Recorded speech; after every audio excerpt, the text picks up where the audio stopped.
when I started there in 91-ish, I guess, there were probably 65 people in the newsroom alone. Clerks, we had a food critic, we had a society reporter, if you can believe that. A guy whose job it was to put on a bow tie, and we'd shove him out to Royal Dames balls, and he'd write about it.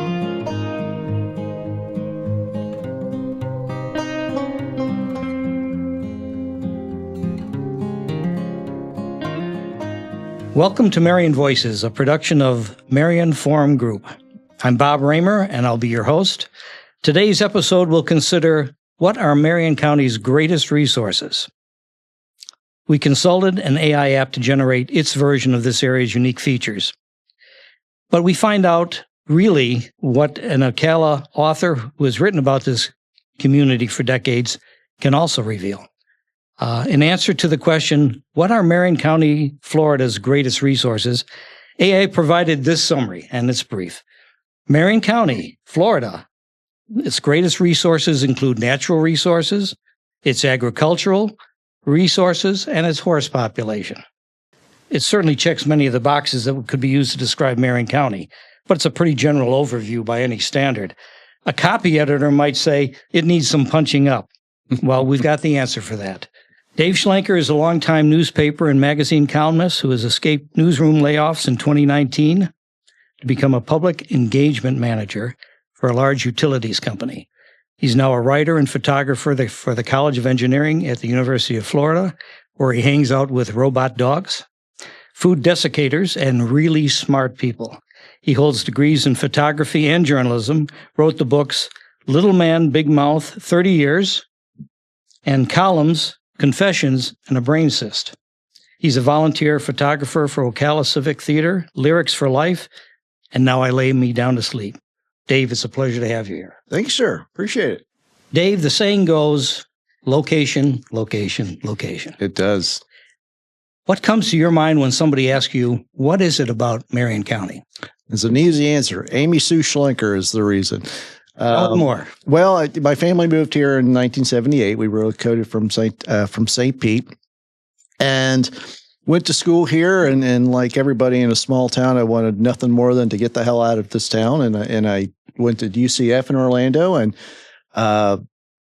Amy, my wife, is I knew her in high school. She was on the dance team and I was in band, and she gave me the friend bit then. I'd been, but then we ran into each other at UCF, and long story short, we ended up settling back in Ocala, and we just loved it.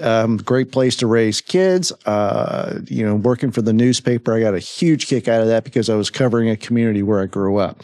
So either half my sources were either judges and mayors, and the other ones were in prison. So it was interesting to follow. But as you become an adult, as you become a parent, you realize this is a really nice spot. It's picturesque. It's beautiful. It's got all the natural resources. We depend a lot on arts and culture. I'm a dorky theater band kid, and it's come such a long way. With that, I mean, you look at our downtown, you look at a lot of our cultural trappings. I like it. I like how Ocala's kind of got a little bit of the big city flavor to it these days, but it's also still a small town. I like going out to FAFO every year, and you can't walk 10 feet without running into somebody, and I think that's really what I like about it. So it's home. It's home, and I don't see ourselves leaving. We tried to leave for about 4 years in Gainesville, and that net brought us right back after about 3.5 to 4 years. Yeah. So starting off your marriage and family, back in the 70s, you moved back here. Right. You got a job as a newspaper man. Mm-hmm. And what were you covering back then? What was Ocala? My first job out of UCF was at the Citrus County Chronicle in Inverness in Crystal River. And there I was just a general beat reporter. I covered an astounding number of animals in house. I covered a lot of gators, and there was one, I remember, the big snake in the house, and there was, that was kind of my beat, was like the critter beat. And then when Amy left grad school and got a job in Ocala, so I started with the Star-Banner then, and I BS'd my way in as a business reporter for the Star-Banner. It was back in the days when we actually had a weekly business magazine. And so I was a writer for that, which is great. I failed algebra on many occasions and, can't do my taxes to save my life. But yeah, I passed myself off as a top-notch business reporter to get in there, to be in the same city as my wife or my girlfriend. So, but from there I went, they quickly realized that I was not the guy for business. And so they sent me to features, and that's kind of where my environment was. Most of the time I was a city editor with a news section for couple of years. And so I covered everything, pretty much everything but sports. I did a little bit of sports, but most of it was features and news. And that seemed like a good fit, obviously, because you've written a lot of columns. Yep. And I did the weekly columns. I've probably been did the columns for the Star-Banner, probably best part of that 30-year period, I think. Well, certainly I think that what we saw with the AI listing, it says, so Marion County is a large slice of rural Florida. It is large. With some unique geology. Yep. Known for its climate, recreational opportunities, and particularly for its concentration of world-class equine industries. That indeed, yep. That attracts residents and visitors alike. But wait, there's more. There is more. And Dave, what do you see perhaps starting back in your early days in the 70s and going through to the present?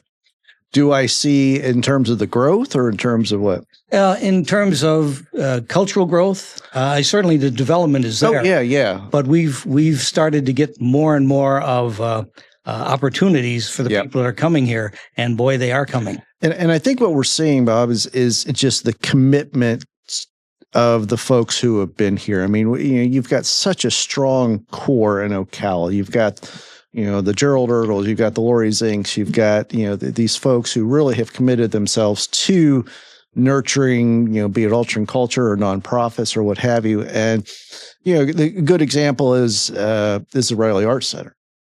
That was the old decrepit city auditorium growing up. I remember going to old concerts there and, hoping tiles don't fall on my head and all that good stuff. And it was ripe for the wrecking ball there for a while. It was pretty darn close to being torn down. And then you had people with vision, Matt Wardell, who was, the symphony director, still is, and he came along and raised a heck of a lot of money, and he and his partners got in there and really made a beautiful performing arts hall. And that's a shining example, I think, of really what can be done in Ocala. I mean, you look at our downtown. I've seen that downtown, pretty decrepit as well. And you look at what's happening now, and there's just a big commitment. Even the retailers who, they may not be getting the traffic they want, but they're hanging in there.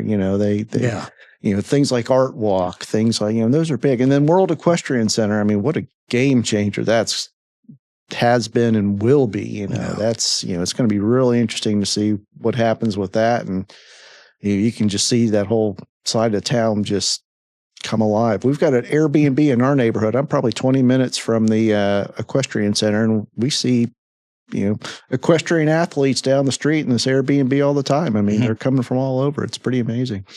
So yeah, well, the expansion of this, all these different gems, in a sense, is they're planning for it, and you're saying they're investing in it. And I'm just curious if you see any trends beyond what's already there. Certainly the World Equestrian Center, if I understand correctly, is now a destination in some travel magazines. Oh, it is. It's a big deal. And I with that sort of thing comes, with that sort of growth comes awkward growth. As we talked about, small city with big city trappings. But what's, I think we really need to keep our eye on, and is every time I look at a newspaper, every time I look at the news in Ocala, there's another big development up in front of the county commissioner, the city council, and it's one after the other. And that's fine. We love growth. We need it. But it's, I think at some point we're really going to need to be pretty careful. We've got our horse farms that, we want to do what we can to preserve, but we've got a lot of people wanting to come in and hang out with us here. Well, absolutely. which is good, but I think we got to be careful. And talking about trends, I just want to make sure that I think we're going to keep growing. Yeah, we're one of the top growth places in the nation right now, and we're getting some spillover from the villages, and that's a creepy crawly that just keeps expanding out and out. But yeah, I think the trend is just going to be more growth, and the challenge is going to be handling it and keeping the facilities, keeping the attitude, keeping the things that make Ocala, while still handling this extensive growth. The houses, the people. Got the healthcare industry expanding quite a bit. So, for sure, that's big here too. Yep. And it occurs to me too that by the nature of location, Yep. A lot of artists, musicians, for sure, you get to the winters. And if they want to do some touring and they have the opportunity, they're going to go south. Oh, sure. That's always been the case. And just finding as many opportunities as possible for them. I realize that you have to gauge your audience pretty well. Yeah. But between a combination of the locals and some national artists, a lot of opportunities here that might be able to be expanded with some sort of music fest or something, because we got the space to do it. Yep. I don't know if there'll ever be a Marion County Woodstock. Well, they had that, what was the Kid Rock thing they did over the summer that was pretty wild. And that had some political leanings to it as well. But I mean, it was a big festival. I mean, a lot of people were there and a lot of people had a good time. But you talk about the national acts that come in the night. When I first moved back to Ocala after college in the early '90s, if you would have told me that I was going to see Lyle Lovett, Bela Fleck, Chris Thiele, all these acoustic acts that I loved as a kid and had to travel to Orlando and Jacksonville to see. If you would have told me I was going to sit and watch them right here in my hometown multiple times, I would have said you were nuts. And that to me is a huge quality of life thing. Yeah. Just to have that. You mentioned, another couple venues I'll mention just off. Please. Is Orange Blossom Opry. I don't know if you're familiar with that. I've heard of it. This is just a neat little slice of life, and it's the old Weirsdale School, Southeast Marion County. They're in Weirsdale, and they converted the gym into an Opry hall, a small Opry hall. And what's so interesting is the family that ran it for so long. They were very well versed in Southern cooking, and so they would feed their artists really, really well. And it got to be a very well-known fact out of Nashville that if you're touring Florida and if you got a couple nights to spare, book a night at the Orange Blossom Opry, and Miss Estelle's going to fix you a good old thing of fried chicken. And she knew, what Rhonda Vincent liked to eat. I think she liked peanut butter pie. She knew what Ricky Skaggs liked to eat. She knew, and so you had, this list of mostly country artists that came in. A lot of pop artists came in as well. Miss Estelle since passed away, but I think they carry on the tradition. But that is a venue to watch out for. They have, if you like kind of old traditional country acts, they bring them in. A lot of bluegrass. So that's just a neat little, but again, it keeps it's in this old historic building, and it's right next to Orange Grove. It's probably one of the few fields of orange groves that you still see in Marion County these days. And it's, it retains its Weirsdale charm. It's near Lake Weir. But at the same time, it's just, you got these big national tour buses coming in, and it pulls from the villages. It pulls from Ocala. And then Ocala Civic Theater. I've got a very long attachment to that facility. I did plays there probably late 70s, early 80s when I was a kid, and been on the board as an adult. And, it's creeping up on 75 years now. So it's, and again, and that's all powered by local talent. Sure. And it's considered one of the best and biggest community theaters in the Southeast, if not the country. So we got gems. We mentioned location. We've got gems. Yeah, and I think that's an attempt with what we're doing here to bring in people that know about the community and what's developing and get the word out. Oh, yeah. Because you've mentioned some of these, but I haven't had the opportunity to participate in all of them. I had a great experience at the Riley recently. Oh, it's wonderful. And what'd you see? What did you do? Well, I actually saw Julian Lange and, Leo Kotke. Yes. Again, he's one of the ones that Leo was one of my favorites, and he is, again, have Leo Kotke in Marion County performing in Ocala. I was stunned. Yeah. I was looking at amazing, it saying, where is this exactly? Yeah. And again, you mentioned a lot of other people, Bela Fleck and folks like that I know as their careers expand. Sure, yeah. They may not be able to circle back here as often as they used to. but still the opportunity, they know we're here. Yeah. And ideally, I think there's an audience for that too. Oh, sure. Yeah. These are not mainstream artists at all. These are, niche performances. And, you mentioned Leo Cocky. My favorite Leo Cocky story is when I was in college in Orlando, I just discovered Lyle Lovett. Yeah. I was working at the newspaper. I was the music guy at the newspaper. And back then we used to get albums for review. That was like the greatest thing. And I got a Leo or a Lyle album and I loved it. And turns out he was going to be, I performing downtown Orlando. So I got a buddy and we went down and Leo Cocky opened for him. And that was the first time I'd ever heard him, first time I'd ever seen him. And, and my buddy was a guitarist. So he was just blown away. So at the end of the night, we're college students. We don't have anything else to do. So we're just hanging out in front of the stage, hoping Lyle would come out. Everybody had filtered out. We were just waiting. We're either going to get kicked out or we're going to see Lyle walk out. Right. So we were patient. And we got talking with this guy next to us, and we're just talking, and he goes, "Yeah, man, that Leo Cocky guy, he was great." And we're like, "Oh my gosh, he was incredible. He was great." So we talked to him for about 3 minutes before we realized it was Leo Cocky. Yeah, that's funny. Yeah. He was, and the other thing was like, "Hey, this is great. We love talking with you, but you could probably go backstage and see Lyle. You don't have to wait out here with us." Well, it's funny that you say you've got a favorite Leo Kottke story because there's every time he gets on stage, it's a whole new chapter of stories. And he loves stories. And the idea that these artists are there that close with the time to enjoy and appreciate them and hopefully come back again. Yes. I have no idea if he's scheduled for that. I realize that Riley starts to schedule out to a certain point. But also, too, one other resource that I think is kind of important that you're in front and center on is the amount of media coverage through local journalism that we have here in Marion County. It's a shock to me in some ways how good it is. And it's sustained because if you go across the rest of Florida, you'll find the free papers that you can get your coupons, buy one, get one free. Yeah. You have several major papers that are incredible, from top to bottom. But local papers that cover the news, that's impressive. That's a resource. Yeah. And what do you see as the future? Now, I realize you left the newsroom in 2019. Yep. By the hair on your chinny chin chin. Yep. But having said that, what do you see as the future of that here to maintain that? Boy, Bob, if we knew that, I'd probably still be in the business, I think.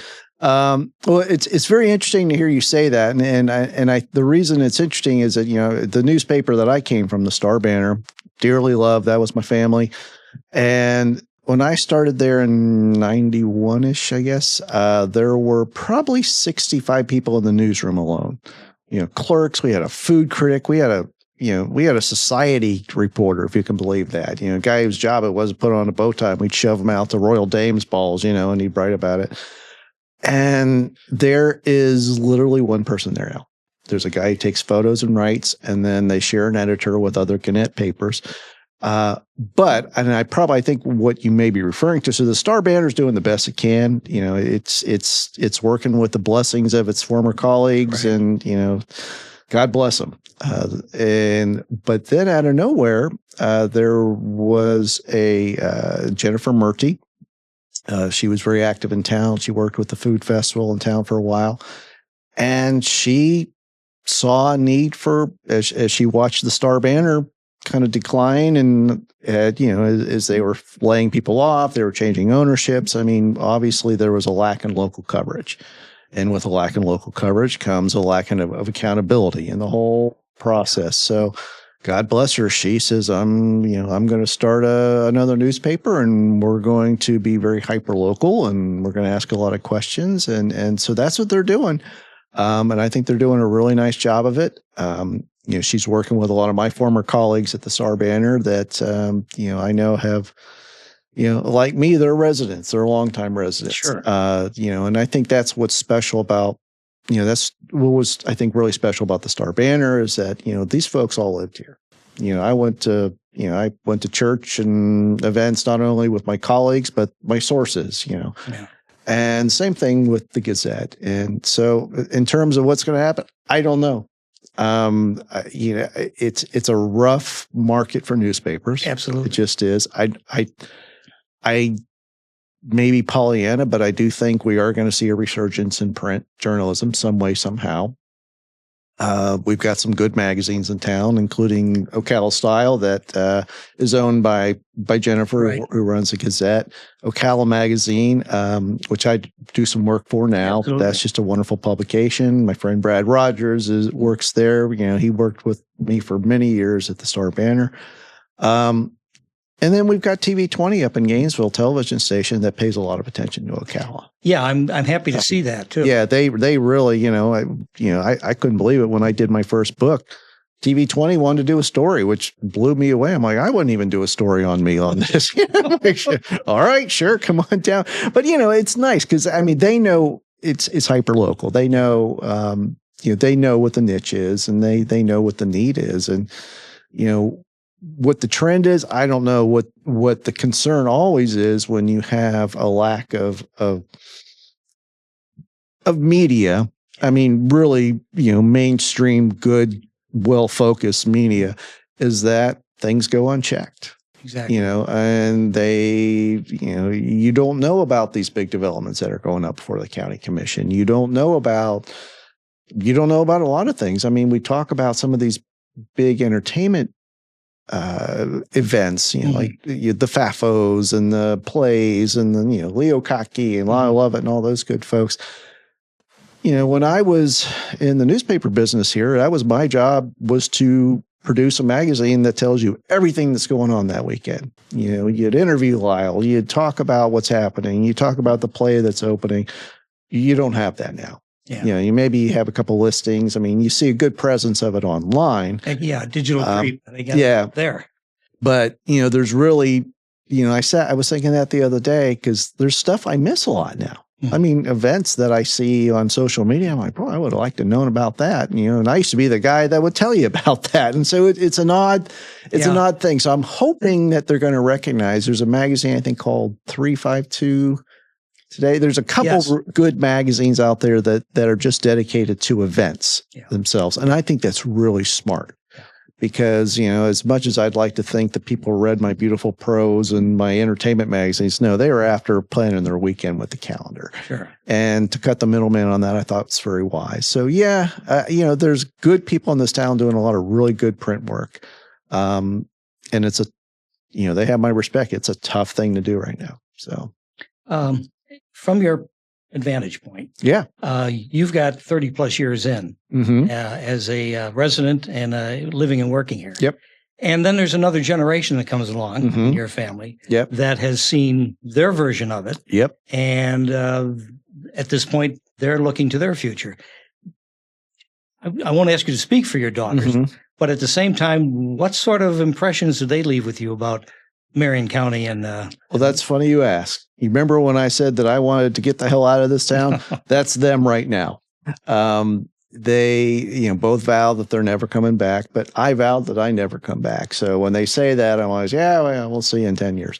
But who knows? Sure. They both like bigger cities. Our oldest daughter is now working in Virginia. She actually works in Virginia Tech. She works in campus ministries at Virginia Tech. She's a UF graduate. And our youngest daughter is at UCF studying art and dance. So she's looking for, bigger cities to do, for performances and that sort of thing. And both say they're not coming back. I'll see it when I believe it because we said the same thing. Fair enough. And at the same time, you go out to get more experience to get greater perspective. Oh, sure, yeah. And to some degree, all of us have found that cycle. At some point, you may come back. There's a contraction where you bring what you've seen and what you've done and say, geez, maybe I can do it at home. Yeah, absolutely. I'm interested to find out in terms of the way things are going here in Marion County. For those that say, well, I'm here. Yeah. I like what I have here. I see opportunities. Whether or not those opportunities are continuing to grow too. Certainly, if you were to say construction, there's certainly franchises out there. Yep. I'm not sure what the plans might be to expand for that level of job manufacturing, let's say. And we've got the room for growth. Do we want that sort of growth? Yep. What is available? I'd be interested to find out what city leaders are doing to say, let's explore something like that, because some of the other counties are doing it. Yep.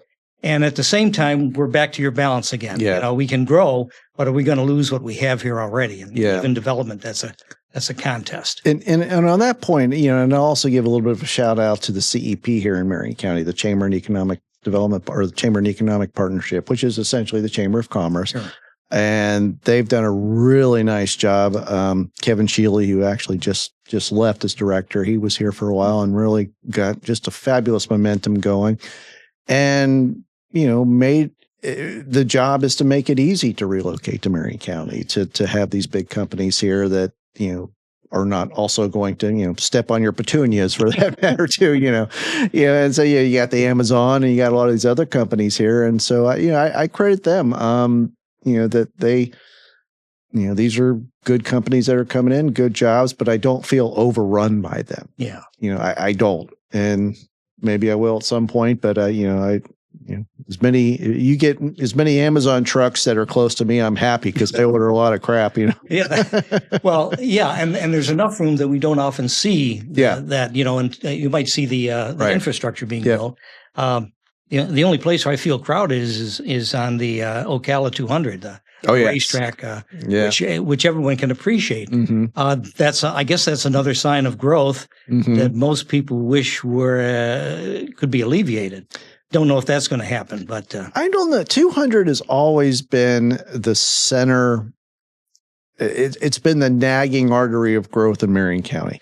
When we got here in the late 70s, my grandparents lived in Citrus County, and so we'd go there every Sunday. It took us 30 minutes to get from Ocala to Inverness, because it was a little 2-lane road through cow pastures, and you know, and as it started to grow, and you know, I remember when Olive Garden opened here in the 90s. That was like the biggest thing that ever happened to Ocala. You're like, whoa, you know, an Olive Garden, then a Red Lobster, and you know, an Outback. We're like mind blown, you know, and all. But you know, it brought all that growth and that traffic. On top of the world was getting bigger. As the villages got bigger, on top of the world got bigger. You had the Spruce Creeks, the Oak Runs, you know, all those developments. So, yeah, I've seen 200 grow significantly. I don't know what the solution is there, other than patience. I know we grouse about 200 now and then, but then I go to Orlando and I'm thinking I'd rather drive on 200 any day. You know, you can find a 200 in any city. Yeah, in Florida exactly. Right now. You know, every street in Orlando is 200, State Road 200 right now. So, you know, I think it's all a matter of perspective. But yeah, but you know, with growth becomes those problems. That's for sure. So, well, over the course of time that you've been writing, this is kind of a curious question. Maybe you can redefine it for me. Okay. What has changed about our identity as a community and people? And that's broadly speaking. I'll add another sentence. What do you see as the new pressing issues that we currently face with local development growth? Now, we've already kind of talked about this, but is there any other element that you think we need to keep an eye on? Well, you know, that's a good question. You asked what has changed, and I think a lot of it is that some of it hasn't changed. I mean, we kind of keep an eye on retaining that Ocala flavor. You know, the county commissioners and the city councilors, I mean, a lot of those folks are old Ocala. You know, I went to school with some of them, you know, and they still have the same feelings as I do. You know, they want to keep that. But in terms of, you know, we just have to grow wisely. Yeah. That's it, you know, and we have to grow within our means. We have to keep an eye on our horse farms. We have to understand what makes people want to come here, what makes this area grow. You know, you got your natural resources, your Silver Springs, I kayak a lot, you know, you got, so yeah, you just have to really grow wisely. And I think our elected officials, it's, you know, I'd love to see elected officials that have really deep roots in this county. Yeah. You know, I remember when I got here, it was, you know, we felt it was kind of the good old boy network. We were from out of town, you know, and it was a little bit to some degree, but at this point, I think, you know, we've got enough we have folks who really have their feet and their hearts in the right place. And I think I know they have, and I'm assuming they have continued to do that. They scrutinize these developments pretty quickly. I mean, what you don't want is them to jump right away at growth. That's easy to do because we want that. But at the same time, you have folks on a lot of these bodies that have pretty solid connections to the Ocala that people drive to see. That's a great endorsement, really, because you won't find that across Florida. Yeah, because and I'm not talking about all politicians. I want to know that. I'm a cynical newspaper guy, but I also know there's good people with good hearts on a lot of these elected majority bodies. rule. And if the people vote and they get the best people in there, good things happen. Yeah. But that is a great endorsement. We've seen when the wrong people are there and good things don't happen. Yeah. But the idea of growing wisely, I think, is an important concept. Yeah. And in some ways, I think what I'm taking away from everything you said, and you've got pretty good overview, that long term we can afford to be patient for a little longer. Oh, we have to be. Well, absolutely. Yeah. But it's not a painful one. We're saying, is this going to fall apart? Yeah. Are we losing opportunities? The growth is there. Right. The potential is there. Now, if we can just guide it properly, and that's going to have a lot of happy people. Oh, sure. Yeah. And you're going to have a lot of unhappy people. I know people that say it's way too big for me now. I'm out of here. Yeah. I moved here to be in a small town. It doesn't feel like a small town anymore. And that's okay. I mean, some people like to be in traffic. Some people don't like to be in traffic. There's always the woods. Yeah, exactly. And I'll give a shout out for the Ocala National Forest too, because that's another natural resource. Oh, sure. Yeah. That was brought up on the AI. Yep. That is totally unique. I love it. Yeah. And Juniper Springs, canoeing. Yeah. Silver Springs. I mean, that's close to my heart personally because growing up, and we share roughly a timeline. Yeah. Silver Springs was ground zero for a lot of things. Not the least of the Florida's Hollywood back in the day. Yep. And it still is. That's another place that I think it bears watching to see if we can bring back what's still special about that. And Florida's got an awareness of the springs now that I think is heightened. And Silver Springs is a great example. Silver Springs was the premier tourist destination prior to Disney. I mean, you read some of the history books in Marion County, they were toting them in on, on steamship from Jacksonville down the St. Johns River up into the Silver Springs. There was a hotel there. People were swimming in the springs. I mean, that was the premier tourist destination. And of course that, tapered when Disney came along.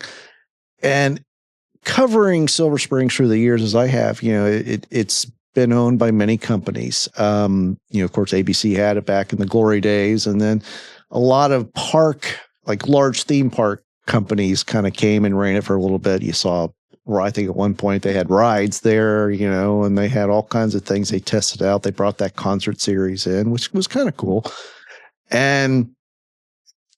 But what those companies really failed to appreciate was the natural, was the source of why you're at Silver Springs. And so there's a lot of cleanup left to go. There's a lot of waste coming into that river. There's people that are really working to it's still beautiful. Yeah. But there's a lot of concerns with the water quality there. A lot of people want to bring swimming back to Silver Springs. I think it's probably going to happen. But what's nice about it, though, it's a state park now. There's no dog and pony show, no Ferris wheels, anything. It's just walks in the park and canoeing. They still have the glass bottom boats. There's tons of manatee there now, or I don't know whether it's climate change or what, but I've never seen manatee in Silver River up until about 5 years ago, and now they're everywhere. But when I would go, we walk our dog there quite a bit. It's just a nice place to go. I see a lot of international tourists there. And I mean, it's really neat to see. I mean, there's just a lot of folks that I don't know how they're finding out. My guess is they're coming into Disney and then they say, well, let's find something else to do. And they end up there. But I mean, I see a lot of them. And the park was packed the last few times I was there. and the weather wasn't great. I don't know what's happening there, and I don't think it's my imagination, but I mean, I'm seeing tourism really pick up there. I'm seeing locals enjoy that park, and I'm just seeing a lot of faces I've never seen there before that, seem to really be enjoying it. So I love seeing that. Yeah. That was very refreshing to me. I spent, I just started working from the University of Florida about a year, probably 8-9 months ago. And I'd been laid off, and I was 3 months unemployed. So I was at that park quite a bit, walking around with a dog, checking my phone, all the people that never got back to me on the resumes I sent. So I spent a ton of time there, and that was a year ago, about a year ago. And so I saw a lot of the faces that came through there. I was there probably once a week, just people watching. And you were pleasantly surprised because I was very surprised. Yeah. Maybe no one's here. Everybody figured, well, it's a state park, or, it's not going to have the marketing that it had. Sure. It doesn't really have a big marketing department. Whereas the other companies that, had pretty good marketing machines behind it. And so I don't know how they're finding out about it, but it seems that they are finding out about it. And I'm thrilled about that. And people are enjoying it. If you get a nice day, it's hard to find a space to kayak on that river. Yeah. It's great to see it crowded to a degree. Yeah. Well, it's great to see it crowded. I've got a buddy of mine I went to high school with that's now a glass bottom boat captain. He's like, I hate you kayakers. It's like, you guys won't get out of our way. Yeah. We got the right of way. Yeah. Dave, as we wind up this episode, would you care to share any other thoughts about what you see as the future of Marion County? I think you may have already done it. Grow wisely, but you want to put a cherry on top of that? Well, Bob, I believe the children are the future. Teach them well, and I don't remember the rest of the song. That's close enough. Yeah, close enough. I think I think you hit on it. It's bringing that next generation back. It's bringing the next generation that has the same roots. My daughters maybe lost causes. I don't know, but I mean, they had a great childhood in Marion County, and I am seeing it with other young folks that come back. When I remember my high school reunion, my 10th year reunion, I remember looking through the book that they had composed, and I think they said at that point it was like 40 to 50% of the class had returned to Marion County. And my response was, here I am paying $50 for this reunion when I could see these same people in Publix, apparently, that they're all here. But since then, each reunion we've had, there are more people that have come back. Yeah. Like me, they're just like, yeah, see you suckers. And they just come back. So I think the future is going to depend on making this appealing for the kids who grew up here. Because they are the ones that are rooted. They are the ones that really know the value, I think, whether they realize that or not. I sure didn't realize it growing up, but, I could tell you, having the perspective of, going to a city auditorium that was falling down and then going to see Leo Kaki in that same facility as an adult, I value that. Yeah. I value that a lot. And to have, and I'm thinking that probably a lot of the younger generations, as soon as they start making that value judgment as well, that's what we're going to see. That's what it's going to hinge on to me. Well, but I'm often wrong. Well, yeah, but often right. So I don't know about that. So we will see. Yeah, what we'd like to do is continue with this. We'd love to have you back. Yeah, this has been fun. There's much more to Ocala, Florida, and surrounding Marion County, past, present, and potential future. Yeah, that deserves notice. I'm going to read the script here now. Okay. Thank you, Dave Schlenker, for offering the benefit of your insights. Good script so far. Yeah. We need to talk more again soon. We want to engage you, our audience. Please give us your comments and ideas at marionformgroup, one word, @gmail.com. I don't know who you're talking to, Bob. There's no one over there but Dave. But I thought they said there was an audience. Okay. It's all those people out there in the airwaves. And on this topic and other topics. You can also view this episode on YouTube at Marion Forum Group. Please hit the like button, leave your comments, and share with others. Thank you so much, Dave. Hey, thank you, Bob. It's been a pleasure. Let's do this again. Yeah, absolutely. Yes, sir. Now we need a producer.